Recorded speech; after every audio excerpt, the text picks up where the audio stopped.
নেতাজি সুভাষচন্দ্র বসুর জন্মদিন, বিশ্ববরেণ্য নেতাজির জন্মদিনে আমরা এই মুহূর্তে রয়েছি বিধান সরণিতে। ঠিক আমার বাঁদিকে হাতিবাগান, সেই হাতিবাগানের রাস্তা দিয়ে একের পর এক আসছে গাড়ি এবং ঠিক বিধান সরণির দিকে চলে যাচ্ছে। কিন্তু এই বিধান সরণির দিকে যেতেই ঠিক ডান হাতেই পড়ছে লক্ষ্মী নারায়ণ অ্যান্ড সন্স। এই দোকানই প্রায় কয়েকশো বছরের ইতিহাস বহন করে নিয়ে আসছে। মূলত যেটা জানা যাচ্ছে, নেতাজি সুভাষচন্দ্র বসু এখানে এসে পেঁয়াজি খেতেন এবং পেঁয়াজি খেতে তিনি অত্যন্ত ভালোবাসতেন। তার পেছনে রয়েছে ইতিহাস। তবে সেই ইতিহাস বহন করে চলছে এই লক্ষ্মী নারায়ণ অ্যান্ড সন্সের চতুর্থ প্রজন্ম সুধাংশু। তার পিতামহ এখানে রয়েছেন, তার সাথে কথা বলবো। তবে কি কারণে এখানে নেতাজি আসতেন এবং এই দোকানের প্রতিষ্ঠাতা খেদু সাউ এবং খেদু সাহের সঙ্গে নেতাজির সম্পর্কই বা কী ছিল, সবটা জানবো তৃতীয় প্রজন্মের কাছ থেকে। এবং বাকিটাও কিন্তু আপনাদের সামনে এই বিষয়ে থাকবে বিশেষ প্রতিবেদন। আপনি তো দীর্ঘ বছর ধরে, কত বছর ধরে এখানে রয়েছেন? কত বছর? ওই তো 294 বা 84 বছর হবে। এখন বয়স কত? 92। কত বছর ধরে দেখছেন এখানে? জন্ম থেকে, বাবা জবে থেকে করছে তবে থেকেই। আগে মাটি ছিল, তারপরেতে ওই মাটি ছিল, মাটি থেকে এই দোকানটা ছিল, তামাকের দোকান ছিল, আনারপুর টোবাকো ফ্যাক্টরি ছিল। নেতাজি এই দোকানে পেঁয়াজি খেতে আসতেন, কেমন অনুভূতি লাগে যে নেতাজির কথা শুনে যে এখানে পেঁয়াজি খেতে আসতে? এটা মানে বিশ্বখ্যাত। নেতাজি আসা মানে এটা বিরাট ব্যাপার।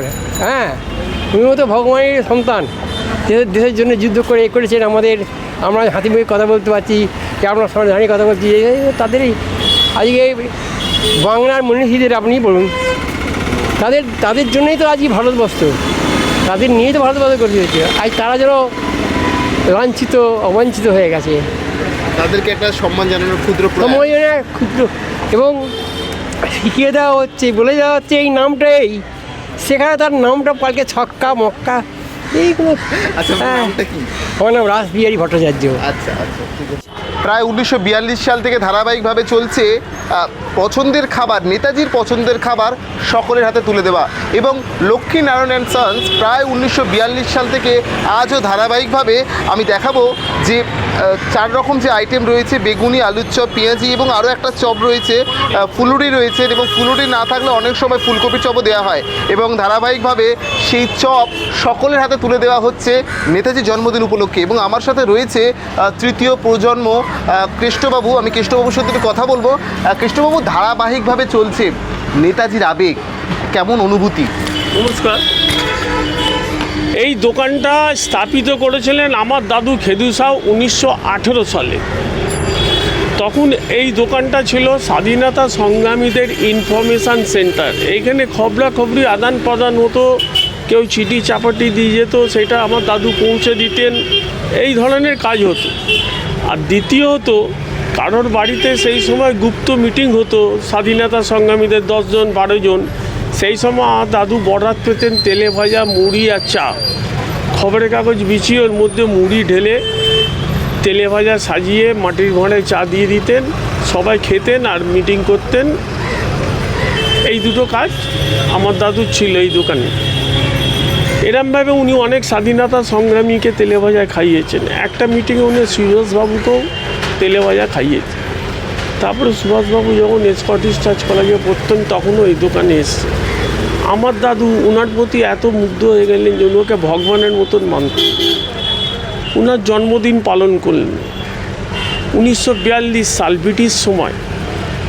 তখন উনি এই দোকানে তেলে ভাজা ফ্রি বা এই ধরনের করতেন না। উনি চুবড়িতে তেলে ভাজা প্যাকেট করে পাড়ার প্রতিবেশী বন্ধু বান্ধবদের খাওয়াতেন আর বলতেন আজকে সুভাষবাবুর জন্মদিন, তোমরা তেলে ভাজা খাও। আইটেমের কি কোনো পরিবর্তন হয়েছে না ধারাবাহিকভাবে? সে সময় একটু নতুন প্রজন্মের টেস্টের জন্য কি নতুন কোনো আইটেম সংযোজন হয়েছে? না, তো এরমভাবে 1942 সাল থেকে শুরু হলো।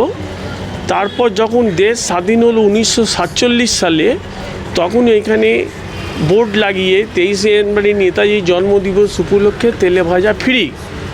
সেই ট্রেডিশানটা এখনও আমরা, আমার বাবা করেছেন, আমি করেছি, আমার ছেলে করছে। মানে 2042 থেকে এখন 2026 আমরা করছি, এই দোকান যতদিন থাকবে ততদিনই হবে।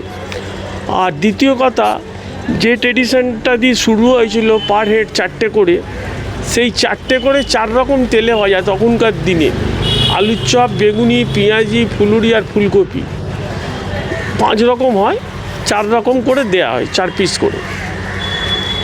আর পরে তো অনেক রকম চপ হয়েছে, এই চপগুলো দেয়া হয় না, সোয়াবিন চপ, আমের চপ এগুলো দেয়া না, যেটা দিয়ে আসছি সেটাই দেয়া হচ্ছে।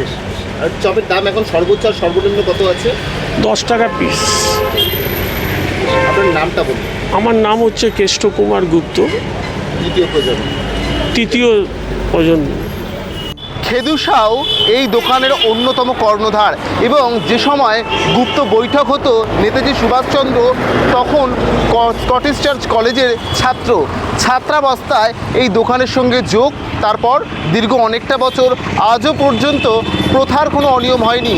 সবার প্রিয় নেতাজির জন্মদিনে খেদুবাবু যেভাবে সকলকে চপ মুড়ি খাওয়াতেন, আজও মুড়ি না খাওয়ালে 5 রকম 4 রকম চপ সাধারণের হাতে তুলে দেওয়া হয়।